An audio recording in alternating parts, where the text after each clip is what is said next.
Hello everyone and welcome back to another session of modern history. तो इसमें discuss करेंगे हम गवर्नर जनरल और वाइस राय का पार्ट 2।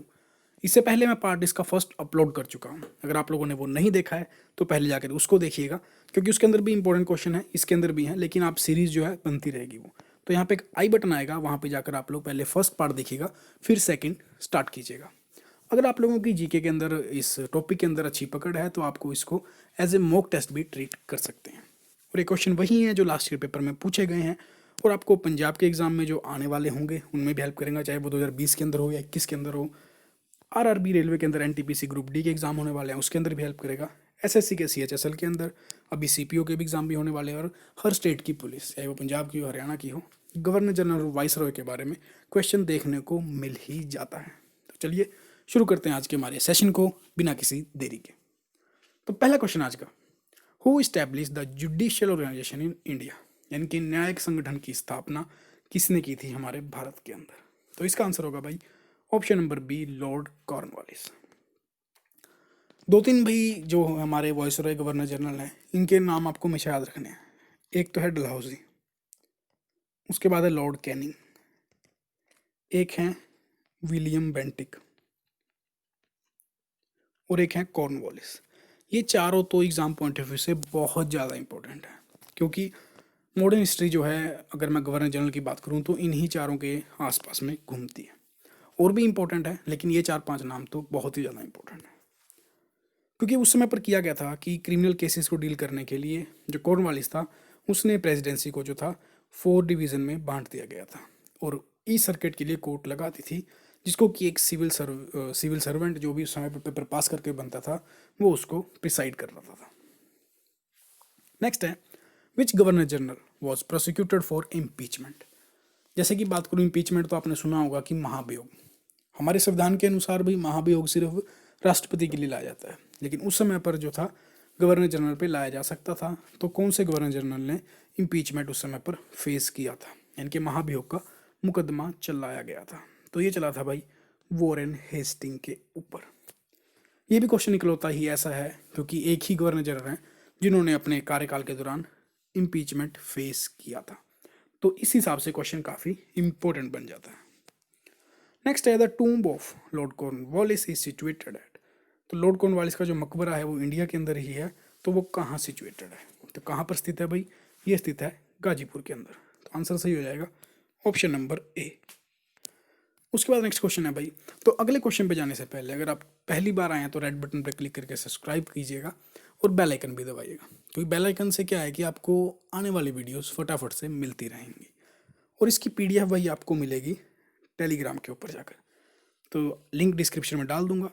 और आप लोगों को कोई क्वेरी है, आपने कुछ पूछना है, कुछ बताना है, कोई सजेशन है, तो आप लोग मुझे इंस्टाग्राम और फेसबुक पर फॉलो कर सकते हैं, लिंक डिस्क्रिप्शन में दूंगा और आप लोग वहाँ जाकर मुझसे बात कर सकते हैं। नेक्स्ट है, subsidiary alliance was implemented during the rain of, यानी कि जो सहायक संगठन था। अब सब्सिडरी अलायंस क्या था भाई, अब डॉक्ट्राइन ऑफ लैप्स के बारे में तो बता चुका हूँ, अब मैं डीपली डिस्कस करूंगा सब्सिडरी अलायंस के बारे में। पहली बात तो ये कि किसके शासनकाल में लागू किया गया था, तो ये किया गया था भाई लॉर्ड वेलेस्ली के, ऑप्शन नंबर बी। अब सब्सिडी अलायंस में था क्या कि रियासतों को अंग्रेजों के साथ डील करनी पड़ती थी और उस डील की कुछ शर्तें थी। शर्तें इस प्रकार थी भाई कि एक तरह से वो राज्य जो था ब्रिटिश भारत के अंदर, उसको मर्ज होना ही पड़ेगा। क्यों, डील आपके सामने है। पहली बात तो ये कि जो भी अंग्रेजों के साथ सहायक संगठन यानी कि सब्सिडरी अलायंस करेगा, उस भारत शासक को जो थी अपनी स्वयं की जो आर्मी थी उसकी, वो उसको ख़त्म करनी पड़ती थी। यानी कि वो खुद की रक्षा अपनी आर्मी से नहीं करेगा, वहाँ पर ब्रिटिश खुद अपनी सेना लगाएगी। दैट मीन्स अगर सब्सिडरी अलायंस हुआ तो वहाँ पर अपनी सेना ख़त्म कर कर उसकी जगह पर ब्रिटिश आर्मी आपकी रक्षा करेगी। दूसरी बात ये कि जो ब्रिटिश आर्मी आपकी रक्षा करेगी, उसका जो टैक्स है या उसकी फ़ीस है, जो सैलरी है, वो आप ही को भुगतान करनी पड़ेगी, यानी कि वो राजा भुगतान करेगा। इन केस अगर वो इसको भुगताने में असफल हुआ तो उसके क्षेत्र का एक भाग अंग्रेजों को सौंप दिया जाएगा। एक तो देखने वाली बात यह है भाई, अपनी आर्मी भी ख़त्म कर दी और ब्रिटेन की आर्मी लगा दी। और अगर उसका टैक्स नहीं दे पाया, उसकी सैलरी नहीं दे पाया सेना की, तो वो एक तरह से धीरे धीरे आपके पार्ट पर कब्जा करना शुरू कर देगा। तीसरी बात ये थी कि भाई इसके बदले में अंग्रेज जो थे, जो भी आपके आक्रमण होंगे उससे आपकी रक्षा करेगा। तो ऑब्वियस सी बात, अभी रक्षा तो करेगा। लेकिन जो सेकंड पॉइंट था वो काफ़ी ज़्यादा डेंजरस था। इसी करके बहुत सारे राज्य जो थे भारतीय के, वो अंग्रेजों द्वारा लूटे गए, एक तरह से उनको अपने राज्य में मिला लिया गया। और दूसरा ये भी था इसके अंदर कि ब्रिटिश जो थे, अंग्रेज जो थे, वो भारतीय सियासतों के इंटरनल मैटर में कोई भी इंटरफेस नहीं करेंगे, इनके इंटरफेयर नहीं करेंगे। लेकिन ये बात जो थी, रूल तो थी, लेकिन वो इसका पालन नहीं करते थे, यानी कि वो इंटरनल फैक्टर के अंदर भी इंटरफेयर करते थे। तो ये जो था सब्सिडी अलायंस था। तो मेन पॉइंट जो तो है भाई वो दोनों ही हैं, क्योंकि कभी ना कभी तो ऐसा होगा, क्योंकि टैक्स भी मोटे मोटे लगा रखते थे, तो कभी ना कभी तो ऐसा होगा ही कि सैलरी ना दी जाए, और वो फिर एक तरह से उनके एक टुकड़े पर जो था कब्जा कर लेते थे। तो आंसर क्या है? Lord Wellesley. आई होप आपको सब्सिडरी अलायंस काफ़ी अच्छे से समझ आया होगा। अब उसके बाद है कि वो कौन सा पहला शासक था जिसने सब्सिडरी अलायंस ज्वाइन किया था, इनके शामिल हो गया था, अंग्रेजों से सब्सिडरी अलायंस के माध्यम से हाथ मिला लिया था। तो ये था भाई हैदराबाद का निजाम। ये फर्स्ट था 1798 के अंदर, और अवध को 1801 के अंदर अंग्रेजों ने इसके थ्रू मिला लिया था। मिलाने का मतलब ये है कि भी हड़पा नहीं था, मतलब कि सब्सिडी अलायंस से ज्वाइन कर लिया था। नेक्स्ट है, who among the following was associated with suppression of ठग। यानी कि जो समय पर ठगी चलती थी, भाई जो ठग थे वो लूट लेते थे, तो उनको सप्रेस करने के लिए, यानी कि उनको खात्मा करने के लिए किसने एक तरह से अहम भूमिका निभाई थी? तो ये भूमिका निभाई थी भाई कैप्टन स्लीमैन ने। अगर मैं बात करूं यहाँ पर कि किस गवर्नर जनरल के द्वारा किया गया था, तो ये किया गया था लॉर्ड विलियम बेंटिक के। लेकिन क्वेश्चन में जो है गवर्नर जनरल का नाम नहीं पूछा है, उसका नाम पूछा है जो जिसने अहम भूमिका निभाई थी, तो ये है captain Sleeman. Option number B. Next है, third Anglo Maratha war is related, यानी कि जिस समय पर थर्ड एंग्लो मराठा वॉर हुआ था उस समय पर कौन गवर्नर जनरल थे? तो उस समय पर थे Lord Hasting. Option number C. और ये हुआ था भाई 1817-18 के अंदर एंग्लो मराठा, और फाइनल वॉर था। और ब्रिटिश की तरफ से तो भाई ईस्ट इंडिया कंपनी लड़ रही थी, और दूसरी तरफ से था मराठा एम्पायर। नेक्स्ट है, इंपॉर्टेंट क्वेश्चन है भाई, हर एग्जाम में देखने को मिलेगा, और आप लोगों को इसका आंसर मालूम भी, आई नो। काफ़ी इजी क्वेश्चन है कि सती प्रथा किसने अबॉलिश की थी? तो राजा राम मोहन की हेल्प से लॉर्ड विलियम बेंटिक ने इसको खत्म किया था। Option number B, option number C. और ये 1829 के अंदर खत्म की गई थी। उसके बाद है, who was the viceroy of India for the longest time, यानी कि भारत का वायसरॉय कौन लंबे समय तक रहा था? तो अभी अगर मैं बात करूँ लॉर्ड लिथिंथको की, ऑप्शन नंबर ए की, तो इनका कार्यकाल जो था 1936 से लेकर 1944 तक था। इसके बाद लॉर्ड वेवल आए थे भाई, और उसके बाद जो थे लास्ट जो थे माउंट बेटन आए थे। नेक्स्ट है, who among the following is popularly known as father of India civil services, father of civil services in India, इनके जो भी सिविल सर्विसेज हैं उनका फादर, क्योंकि इन्होंने क्या किया था, उनके जो रूल थे उनको मॉडर्न किया था। आई थिंक इसके ऑप्शन भाई हिंदी में लिखना मैं भूल गया हूँ, लेकिन ऊपर आप लोग देख सकते हैं। तो आंसर क्या है इसका? Lord Cornwallis. Option number C. एक क्वेश्चन भी एग्जाम का फेवरेट है, बहुत बार पूछा गया है।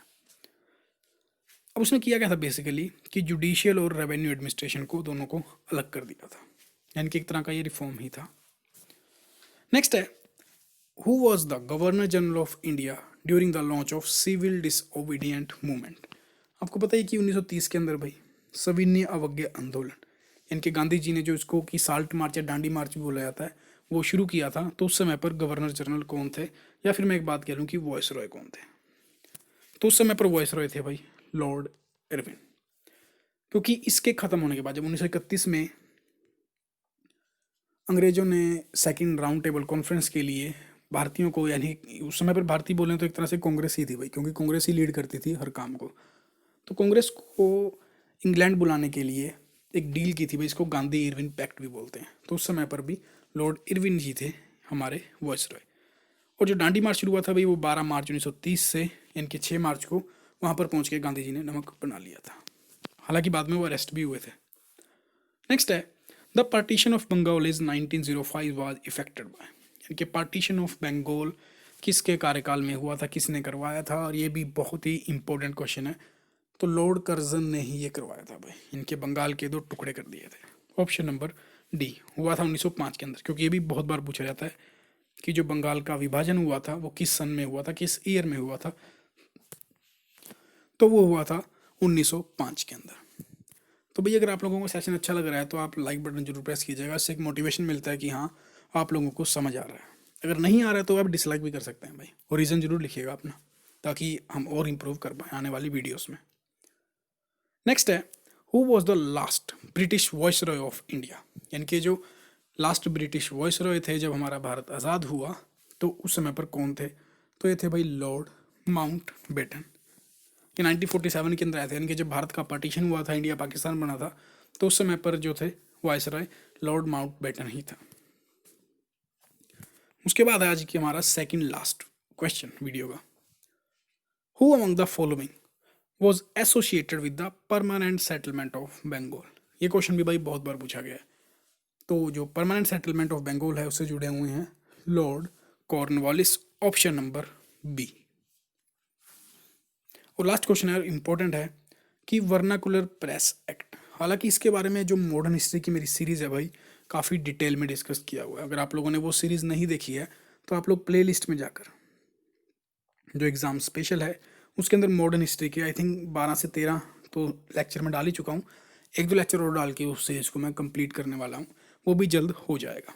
तो इस क्वेश्चन पे आते हैं दोबारा से, कि जो वर्नाकुलर प्रेस एक्ट था 1878 के अंदर, वो किसने रिपील किया था, यानी कि किसने ख़त्म किया था, किसने वो उसको बंद किया था उस एक्ट को।